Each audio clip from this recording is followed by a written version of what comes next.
কাজ হয়ে গেছে। অনেকদিন থেকে তো চুরি করি, কারোর হাতে ধরা পড়ি। আজকে কেলাটি চুরি করে বাড়ি পালিয়ে যাবো। দেখি কেউ আশেপাশে আছে কিনা।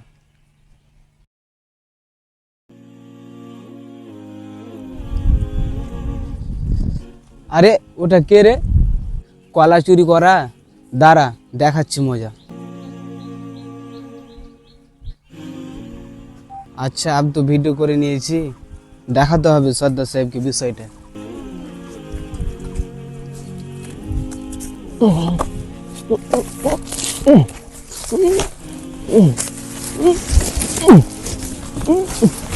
আজকে মজা করে খাবো।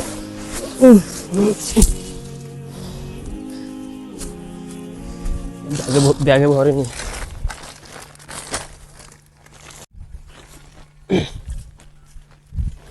যাই গিয়ে দেখে আসি মাঠে ঘাটের কি অবস্থা। অনেকদিন থেকে গাছগুলো দেখা হয়নি, কি যে অবস্থা।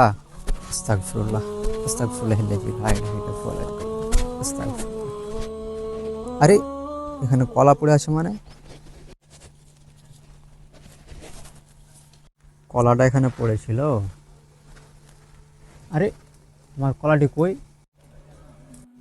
নিশ্চয়ই কেউ চুরি করেছে, কারণ এর আগের বারও আমার কলাটাকে চুরি করে নিয়ে গেছিল। কষ্ট করে চাষ করি আমি, এর তো কোনো একটা ব্যবস্থা করতে হবে আমাকে। আজকে আমি পুরো দিন এখানে বসে থাকবো, দেখি আমার কলাগুলো কে চুরি করে নিয়ে যায়। আজকে যত গরম পড়ছে, ঘাস অনেক হয়েছে, দেখি ছাগলের ঘাস হয়ে যাবে।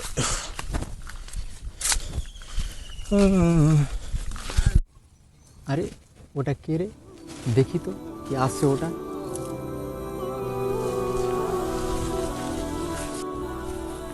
মাশাআল্লাহ, চাচার গাছটি দেখছি অনেক সুন্দর হয়েছে, কিন্তু কলাটি যে কালকে দেখলাম, কোথায় গেল কলাটি? নিশ্চয়ই কেউ চুরি করে নিয়েছে কাঁচা কলা। এই কে কে ওখানে রে? এই দাঁড়া দাঁড়া দাঁড়া বলছি, দাঁড়া। আসসালামু আলাইকুম চাচা। এই রাখ তোর সালাম, তুই আমার কলা গাছে করা চুরি করেছিস, আর আমাকে সালাম দিচ্ছিস? আরে চাচা, আমি চুরি করিনি, এইমাত্র আমি ঘাস তুলে আসলাম। না না, তোর কোনো কথা শোনা যাবে না, চল তো আমি সর্দার সাহেবের কাছে নিয়ে তোর বিচার দেবো আমি। আরে চাচা, আমি চুরি করিনি। তোর কাছে আমি চুরির মজা দেখিয়ে ছাড়বো। আমি চুরি করিনি চাচা। চল তোর আজ বিচার হবে। সর্দার সাহেব, ও সর্দার সাহেব, কে আছে? গেটটা খুলো তো। দাঁড়াও,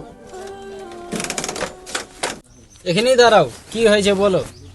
একটি বিচার রয়েছে, সর্দার সাহেবকে আমাদের একটু ডেকে দাও। ঠিক আছে, এখানে তোমরা দাঁড়াও, আমি ডেকে দিচ্ছি।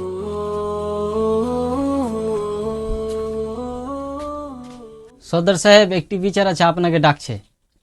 ওরাকে ভিতরে আসতে বলো, আমি আসছি। আচ্ছা, তোমাদের সমস্যা কি বলো? সর্দার সাহেব, এই ছেলেটা প্রতিনিয়ত আমার কলা গাছের কলা চুরি করে খেয়ে নেয়, এর একটা কোনো আমাকে বিচার করে দাও এখন। এই ছেলে, তুমি কি সত্যি চুরি করেছো? না সর্দার সাহেব, আমি চুরি করিনি। তোমার রিপোর্ট আমি এর আগে অনেকবার শুনেছি যে তুমি নাকি এদিক ওদিক খুব চুরি করে বেড়াও। সর্দার সাহেব, বিষয়টা তো অনেক গভীরে চলে গেছে। ঠিক আছে, এবার ব্যবস্থাটা করব। বিষয়টা তো অনেক ভাবনা চিন্তা করে দেখলাম এবং শুনলাম তুমি নাকি খুব চুরি করে বেড়াও, তার কারণে তোমাকে 50,000 টাকা জরিমানা করা হলো। যাক বাবা, আমি কিন্তু বেঁচে গিয়েছি। দাঁড়ান সর্দার সাহেব, আপনারা কিন্তু ভুল করছেন। আমার কাছে কিছু প্রমাণ আছে, ইয়ার কোনো দোষ নেই। দেখেন,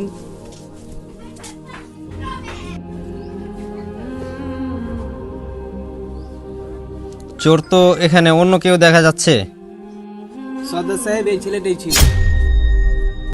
দাঁড়াও তুমি। এই ছেলে, তুমি এদিকে আসো, সামনে আসো।